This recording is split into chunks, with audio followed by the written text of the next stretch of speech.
Bonjour à tous, c'est le Dr Jonas Croissant, prédicateur, enseignant de la Bible et éditeur en chef de connaîtrepourvivre.com, site d'enseignement chrétien. Aujourd'hui, nous continuons notre série sur l'ecclésiologie biblique et nous allons voir la question « Les femmes peuvent-elles être pasteurs ?» C'est la deuxième partie dans cette série sur le sujet. Dans la partie 1, nous avons vu que les femmes ne peuvent pas être pasteurs puisque dans 1 Timothée au chapitre 2, Dieu a écrit que la femme s'instruise en silence, dans une entière soumission. Je ne lui permets pas d'enseigner ou de prendre autorité sur l'homme, mais je lui demande de garder le silence. En effet, Adam a été formé le premier, Ève ensuite, et Adam n'a pas été trompé, alors que la femme a été trompée. C'est rendu coupable de transgression. Cependant, elle sera sauvée au travers de sa descendance, etc. Nous avons vu que ce texte signifie que la femme ne peut pas enseigner ni avoir une position d'autorité sur un groupe mixte dans l'Église. Elle peut enseigner les femmes plus jeunes, Tite 2, ses enfants, comme le montre le livre des Proverbes, mais elle ne peut pas avoir une autorité qui est bien sûr quelque chose qui vient de la parole de Dieu. Puisque, versets 14 et verset 13, Dieu a créé l'homme en premier pour qu'il mène. Et la femme a été séduite en première lorsqu'elle a voulu usurper l'autorité d'Adam. C'est le verset 14. Que ce soit donc dans l'ordre créationnel ou dans la chute, la théologie biblique, qui est la même pour toutes les cultures qui ont Adam et Ève pour descendants, pour ancêtres, dans toutes les cultures, nous avons ce principe que puisque l'homme a été créé le premier, c'est l'homme qui doit mener dans la famille, mais aussi dans la famille de Dieu. Alors c'était la première partie, 1 Timothée au chapitre 2. Dans cette deuxième partie, j'aimerais vous montrer le chapitre 3 et passer plus particulièrement notre temps dans 1 Corinthiens 14. Comme je l'ai dit dans la première partie, aux États-Unis, il y a énormément de femmes pasteurs. Et c'est le cas aussi dans les pays d'Afrique et dans d'autres pays francophones, en France métropolitaine, etc. Donc c'est une question qui est très pertinente et très actuelle. Et comme je l'ai dit dans la première partie, nous ne voulons pas être, si vous voulez, emportés à tout vent de popularité dans nos émotions, dans notre culture, même dans notre vie d'église. Nous voulons nous demander que dit la Bible. Et nous voulons sonder les Écritures pour voir si ce que nous avons appris est exact. Alors, non seulement Dieu a expliqué en 1 Timothée 2, versets 10 à 15, que la femme ne doit pas enseigner dans l'Église et que cela n'est pas dépendant de la culture, mais cela revient à notre expérience commune dans l'histoire de la création. Mais nous voyons aussi au chapitre 3 les qualifications pour le pasteur, le responsable. Et il est dit qu'il doit être un homme. Écoutez bien. Cette parole est certaine, verset 1. Si quelqu'un aspire à la charge de responsable, le pasteur, l'ancien, c'est la même personne, c'est une belle tâche qu'il désire. Il faut que le responsable soit irréprochable, fidèle à sa femme, sobre, etc. Donc vous voyez qu'il est marié, c'est un homme, et il est fidèle à sa femme. Il n'est pas dit que ça peut être la femme qui est mariée à un seul homme, qui est fidèle à son mari. Il n'est pas écrit ça. Il est écrit que c'est un homme qui est marié, qui est fidèle à sa femme. Et il est écrit au verset 4, il doit bien diriger sa propre maison et qu'il tienne ses enfants dans la soumission et un entier respect. Donc c'est quelqu'un qui dirige sa maison. Et à nouveau, nous voyons ça dans 1 Corinthiens 11, dans 1 Pierre, dans Éphésiens. L'homme est le chef de famille et sa femme doit se soumettre à lui, ses enfants doivent lui obéir et donc il dirige sa maison. C'est un homme, c'est ce que ce passage nous enseigne. Il n'y a aucun doute là-dessus. Et quand la Bible parle d'un homme pour un rôle particulier, nous ne pouvons pas supposer que ce rôle peut être rempli par une femme. Cela est évidemment pas forcément une bonne supposition. Nous sommes certains que ce n'est pas le cas dans ce passage, puisque au chapitre 2, il nous est dit que la femme ne peut pas enseigner. Et il est dit que celui qui est un ancien, un pasteur, donc, au verset 2, il doit être capable d'enseigner. Donc cette personne qui est l'ancien, le pasteur, il doit être capable d'enseigner, il doit être un homme marié, qui est fidèle à sa femme, il doit bien diriger sa propre maison, et ensuite il y a les autres critères dont nous parlerons dans d'autres vidéos. Alors nous parlerons des détails, voilà, faut-il qu'il soit marié ou peut-il être célibataire? Paul était célibataire, donc cela nous donne déjà des éléments de réponse, mais nous verrons ça dans une autre vidéo. Alors, non seulement Dieu nous a donné 1 Timothée, qui est l'épître du manuel de l'ordre de l'Église, 1 Timothée 3,15, mais il y a d'autres passages qui corroborent directement ces vérités bibliques, à savoir que seulement les hommes peuvent être pasteurs. Et nous voyons cela dans 1 Corinthiens au chapitre 14. Donc 1 Corinthiens 12 à 14, c'est le traité de la Bible sur les dons spirituels. Et à la fin du chapitre 14, il y a un passage très important pour comprendre le rôle de prédicateur dans la prophétie, l'annonce publique de la parole de Dieu. Voici ce qui est écrit.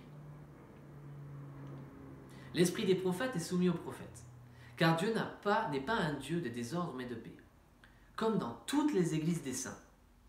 Donc le prophète, littéralement, c'est celui qui parle de la part de Dieu. Au 1er siècle, dans le début de l'ère de l'Église, le prophète, c'était quelqu'un qui parlait de la part de Dieu avec une source qui était des révélations qu'il avait reçues de façon privée. Par exemple, Paul dira, c'est par révélation du Seigneur Jésus-Christ que je vous écris cette lettre. Eh bien, aujourd'hui, les révélations ont été inscrites dans l'Écriture, dans la parole de Dieu, et il n'y a pas de nouvelles révélations. Mais il y a la révélation permanente de l'Écriture qui est complètement, qui est riche et qui est disponible pour nous et qui n'est jamais une source qui va tarir.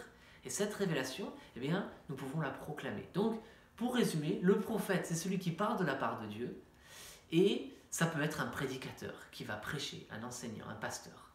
Mais il ne va pas prêcher avec de nouvelles révélations, comme c'était le cas des prophètes. Donc le principe s'applique aussi aux pasteurs. Regardez bien. Il est écrit que vos femmes, verset 34, se taisent dans les assemblées, car il ne leur est pas permis d'y parler, mais elles doivent se soumettre, comme le dit aussi la loi. Si elles veulent s'instruire sur quelque chose, qu'elles interrogent leur mari à la maison, car il est inconvenant pour une femme de parler dans l'église. Serait-ce de chez vous que la parole de Dieu est sortie, ou est-ce à vous seul qu'elle est parvenue? Si quelqu'un croit être un prophète, ou un pasteur, un prédicateur, ou dirigé par l'Esprit, qu'il reconnaisse que ce que je vous écris est un commandement du Seigneur. Et si quelqu'un l'ignore, qu'il l'ignore, ou littéralement, qu'il soit ignoré. Alors, ce passage-là est très instructif parce que c'est un parallèle direct avec 1 Timothée chapitre 2. Vous vous rappelez, il est dit que la femme se taise, qu'elle soit dans l'entière soumission, qu'elle apprenne dans le silence, il n'est pas permis à la femme d'enseigner, etc. Regardez les parallèles ici.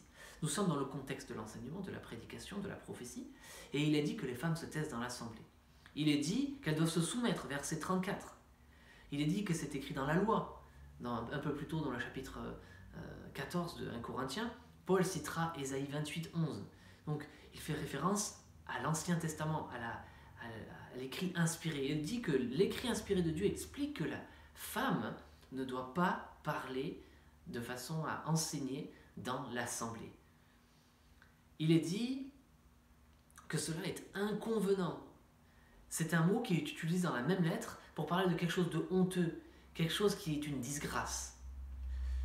Donc ce passage nous dit très clairement que la femme doit se taire quand il s'agit de la prédication. Évidemment, nous ne devons pas comprendre que la femme doit se taire de façon absolue dans l'Église, puisque la femme est appelée à chanter des cantiques.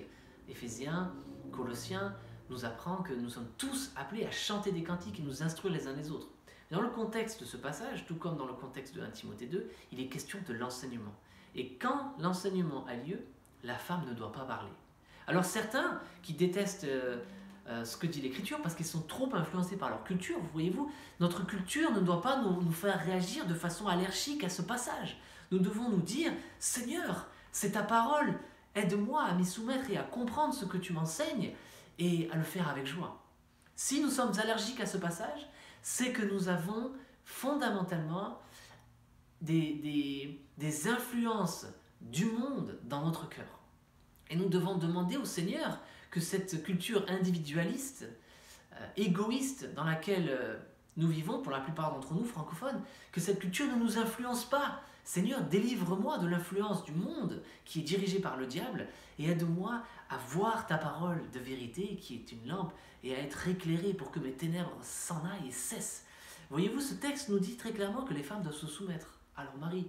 Et il est dit, si une femme a une question dans l'église, elle doit se taire. Elle doit demander à son mari à la maison. C'est ce que le texte dit, voyez-vous. Il est dit qu'elles interrogent leur mari à la maison, car il est inconvenant, honteux, une disgrâce pour une femme de parler dans l'église. Ça ne peut pas être plus clair. C'est ce que la Bible nous enseigne sur la question « Les femmes peuvent-elles être pasteurs ?» La réponse est non.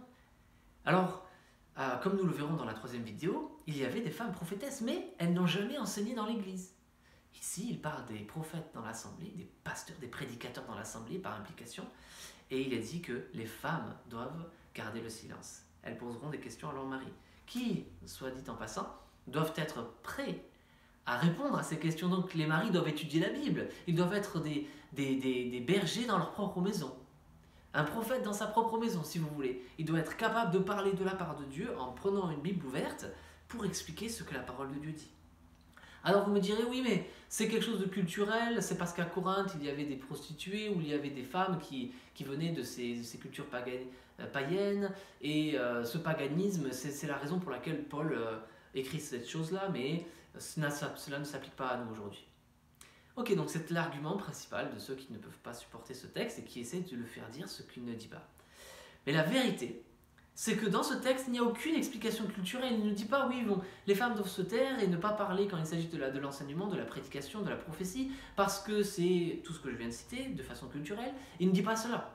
Il nous dit que c'est atemporel. Regardez, il dit que cela vient de la nature de Dieu, car Dieu n'est pas un Dieu de désordre, mais de paix.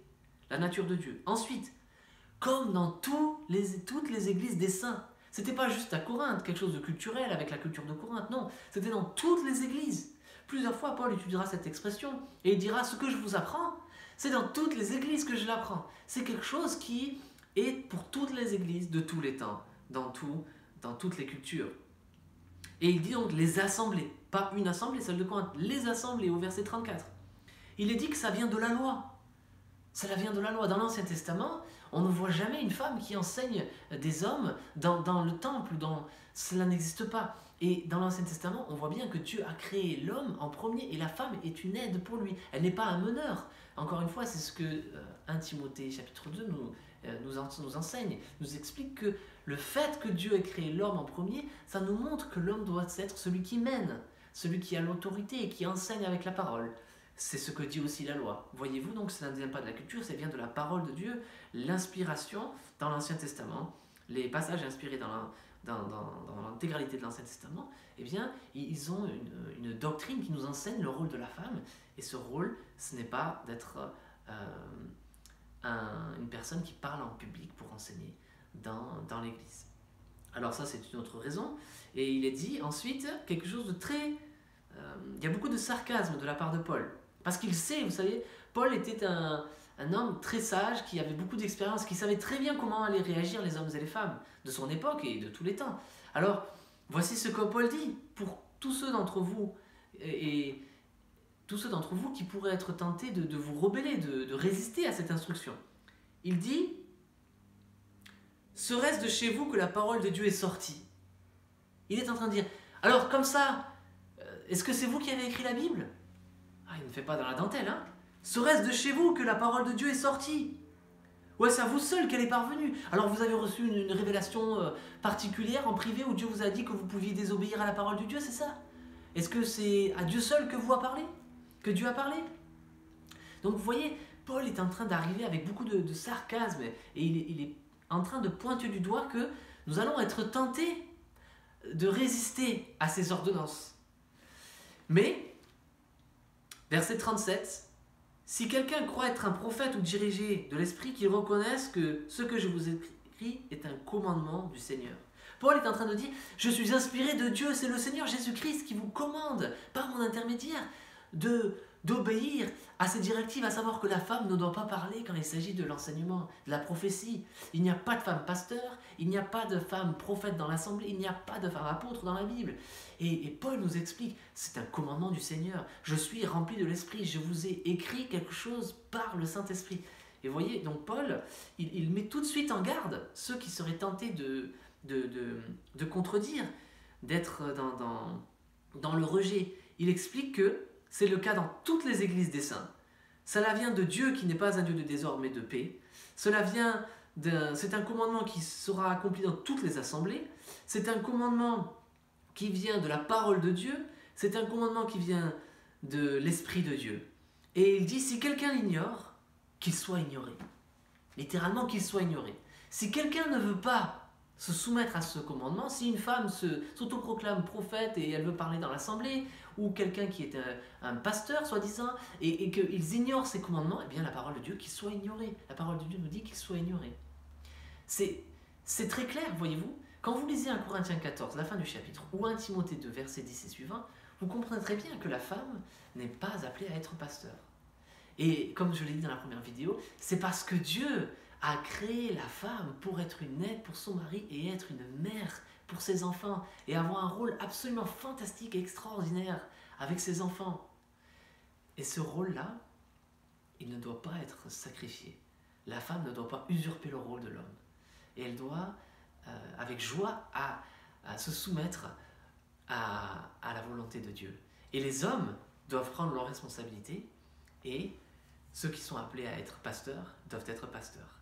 Et nous rendrons grâce au Saint-Esprit pour avoir donné des hommes comme pasteurs et avoir donné aux femmes un autre rôle glorieux qui leur appartient à elles et à elles seules. Merci de nous avoir suivis, c'était connaîtrepourvivre.com. Vous pouvez nous suivre sur Facebook et sur YouTube. Vous pouvez vous abonner à notre chaîne YouTube, activer les notifications, nous laisser un j'aime, partager ces vidéos sur YouTube et sur Facebook afin que d'autres puissent en bénéficier. Je vous encourage aussi à devenir membre de Disciples de Jésus. C'est un groupe chrétien sur Facebook. Vous pouvez visiter connaîtrepourvivre.com. C'est un site chrétien avec des centaines de ressources spirituelles de différentes personnes, comme le pasteur John Glass, l'aumônier de prison Lionel Guibal et d'autres personnes. Et vous pourrez avoir ces ressources pour vous aider à connaître Dieu et sa parole pour vivre à sa gloire.